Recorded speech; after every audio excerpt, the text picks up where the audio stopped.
You are the only one ultimately who is responsible for your own happiness. I know you've probably heard this before, but this comes more than this comes to more than, oh, you have to do things that make you happy. You have to choose to fight for yourself, even when especially when it's difficult. When people are talking to you in ways that you don't like, you are responsible for saying, hey, I don't like this, and choosing to try to take another path. If they don't respond and they continue to speak to you in ways you don't like, it is your responsibility to remove that person from accessing you in your life. You can't continue to blame them for hurting your feelings if you refuse to take the action necessary to live a life more full of joy because you include people who make you feel sad or angry or upset, you know?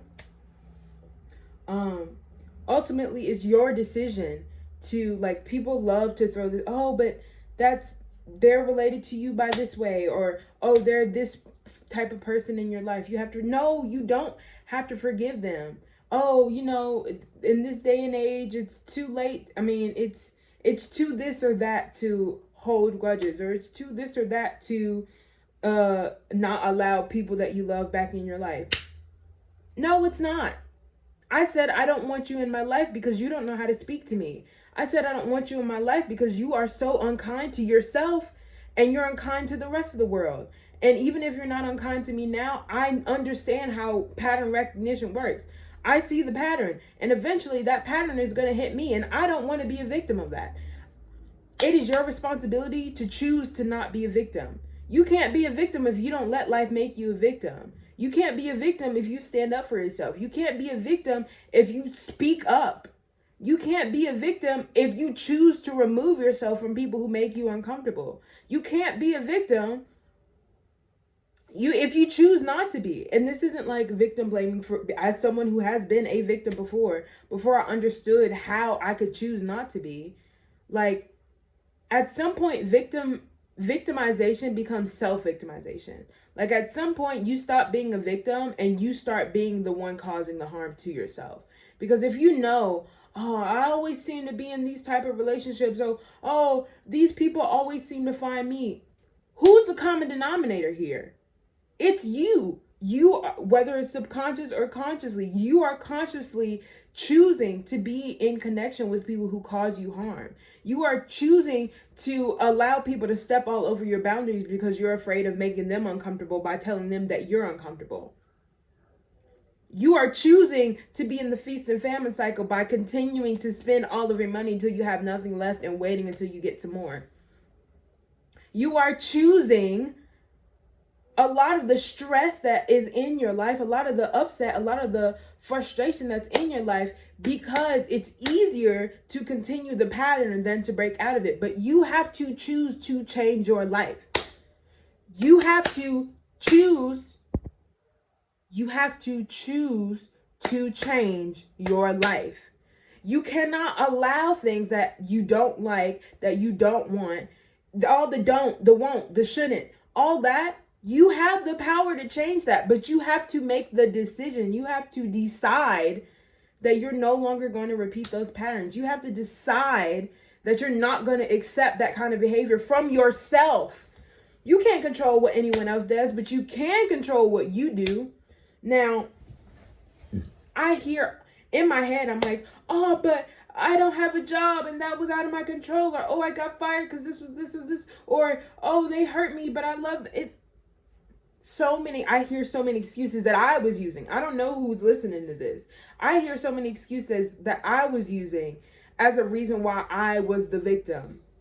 But ultimately, I had to keep choosing to be the victim. Like, I would rather be a victim of choosing different than a victim of choosing the same. Like, oh, I'm constantly in relationships where people are emotionally neglectful to me. I'm realizing that this is a pattern in my life. Either I can keep choosing to be in search of someone who will be emotionally connected to me. I can keep choosing to seek relationships, Or I can choose my solitude. I can choose to love and be emotionally connected to myself, because ultimately seeking relationships, finding people who are not emotionally connected to you is emotional neglect to yourself, because if you're still in that connection, you are abandoning the piece of you that says, hey, I need comfort, I need love, I need safety emotionally. If you're consistently choosing to look for relationships and every time you find one, it's one where someone is not there for you, maybe the answer is, hey, I need to make a better relationship with myself. I need to learn what it looks like to show up, be emotionally available to myself. I need to see what it looks like to be, have really firm boundaries with myself, so that I understand how to exercise that in relationships with other people. It starts in here. You have to choose that. You have to. It's not going to miraculously, I think this is what people mean when they say you have to love yourself before someone else can love you. Like, that's not true. Someone else can love you. You're always worthy of love. But the point of it is, you won't understand the kind of love that you want until you know what it feels like to be loved. And most of the time, the truest love you'll ever find is the love you have for yourself, because you are your best friend. You're the only one who's genuinely with you 25/8 at every moment. Sleeping, waking, dreaming, walking, working, every moment of the day, you are the only one who is always with you. So as soon as you learn to love yourself fully, with reckless abandon, without any bars, like fully 10 toes down for yourself, that's when you end up finding people who will love you in the same way, because you set the precedent. You choose. You choose. And when you start choosing for yourself, when you start choosing in the direction of love, you end up finding that a lot of the bullshit that you used to put up with, you don't put up with anymore. Why? Because you love yourself too much. Because you honor yourself too much to allow someone to dishonor you repeatedly or even once. You start getting I'm saying all this as like a reflection of myself. I started doing this. I was like, oh, I wouldn't treat myself like this. You gotta go. Oh, I wouldn't talk to myself like that. You gotta go. And look, some people might call that like, oh, you're too quick to cut somebody off. And there are 8 billion people in this world. What am I losing by deciding that I don't want someone in my life? There's billions of other people for me to meet and see and find. And I bet you millions of them will end up loving me, because I choose to love me wholeheartedly, 10 toes down, without a shadow of a doubt, without any conditions on that love. I don't just love myself if I look a certain way, or if I do a certain thing, or if I appease a certain person. I love myself regardless. The only person I have to appease is myself. And you know how I continue to do that? I show up authentically. I love my body. I eat well. I drink water. I read. I meditate. I sit alone. I go outside. I sunbathe. I dance in public. I blow bubbles. I do things that bring me joy, no matter who's watching, no matter how they perceive me. Because at that point, I'm in my own world. This is my world. You're living in it. This is my reality. You're just a figment of my imagination. Like, don't get too egotistical, but like, genuinely, when you start moving like that, people's opinions and people pleasing and all that shit, it matters so much less. Because it's like, girl, I don't got to do shit to please you. Because if you're outside of me, I need to please me. I need to please me. And if I please me, I'll please you. And if I don't please you, then that's not my problem. Because I don't have to ever see you again.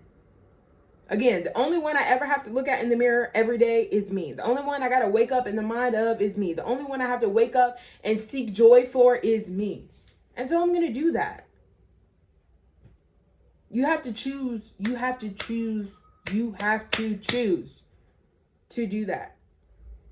And I'm not saying it's easy, because I'm saying this as a reminder to myself. Like, I'm at a point right now, like, I feel like I'm making decisions that aren't aligned with what it looks like to love myself unconditionally. I'm not making decisions that are aligned with what it feels like to be at peace in my inner world. I'm making decisions that are self-abandoning, that are emotionally disconnected. I'm disconnecting from my own emotional world. I'm not exactly taking care of myself the way I would want someone who loves me to take care of me. And so I've got to do better. I've got to do better. I've got to choose to change my life. I've got to make decisions to change the trajectory of life that I'm heading down.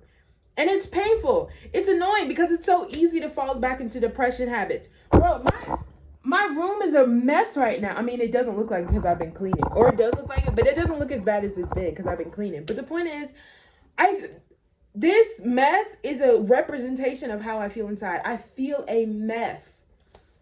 And I don't know how to clean it up. I don't even know where to begin.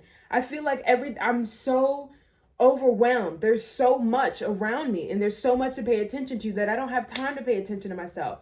But I've got to choose to make time to pay attention to myself. I've got to choose to take time out of all the things that I can do, that I want to do. I've got to choose myself first.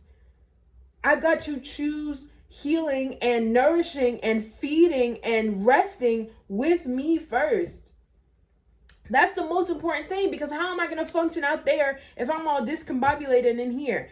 Internal dysregulation, external dysregulation. You feel me? All my relationships going to be out of whack. All my connections are going to be out of whack. All my interactions with the world are going to feel out of whack because I'm out of whack.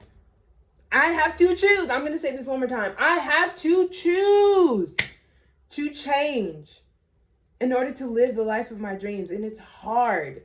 It is hard. It is not easy. People love to I was painting the picture. Oh, it's so easy. No, bitch. That was 3 years of hard work. A year of hermit mode. A year of not knowing what I'm going to do with myself. Like, it takes a lot. They don't talk about that. But the end result is having such a nourishing and fulfilling relationship with yourself that there's nothing that can shake you. There's nothing that can make you feel less than. There's nothing that can make you second guess what you want from life. You've got to choose. I guess I said it last time. You've got to choose yourself all the time, without fail. And yes, it's a challenge to choose in a world that tells you to focus on everything but yourself. Focus on your job. Focus on making more money. Focus on appearing on social media and appealing to a crowd. Focus on how you dress. Focus on what you eat. Focus on your relationships with other people. And while these are sometimes valuable things to focus on, if you're focusing on all those things in lieu of nourishing your relationship with yourself, everything else is going to fall to shit, you know? And that's a hard pill to swallow. But anyway, last time, you've got to choose to change your life. I love you. Bye.